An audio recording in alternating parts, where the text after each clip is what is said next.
वाशिम जिल्ह्यात पेट्रोल आणि डिझेलचा पुरवठा पूर्णपणे सुरळीत असून साठा पुरेसा उपलब्ध आहे। नागरिकांनी कोणत्याही अफवांवर विश्वास ठेवू नये आणि विनाकारण पेट्रोल पंपांवर गर्दी करू नये असे आवाहन जिल्हाधिकारी योगेश कुंभेजकर यांनी केले आहे। नागरिकांनी घाबरून न जाता केवळ आवश्यक तेवढेच इंधन खरेदी करावे।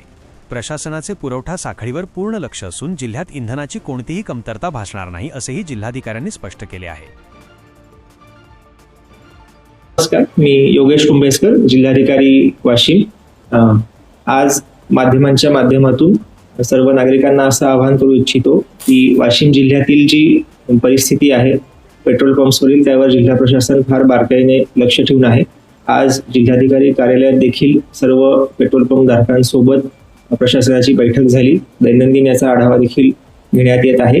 परिस्थिती अशी आहे की जो पुरवठा आहे तो सुरळीत आहे आणि सर्व पेट्रोल पंप धारकांना देखील पुरवठा होत आहे। ज्या ऑइल मार्केटिंग कंपनी आहेत त्यांच्या सोबत देखील आमचा संपर्क आहे।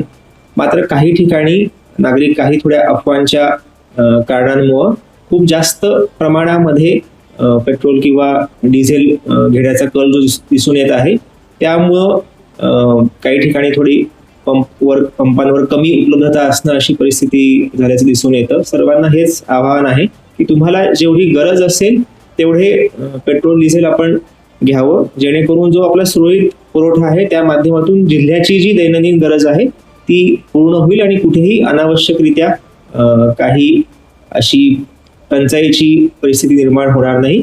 सर्वांनी सहकार्य करावं हे आवाहन आहे आणि जिल्हा प्रशासन परिस्थितीवर पूर्णपणे लक्ष ठेवून आहे। आवश्यक तिथे इंटरव्हेन्शन करायला सज्ज आहे। हे देखील मी या निमित्ताने सर्वांना निदर्शनास आणून देऊ इच्छितो। धन्यवाद।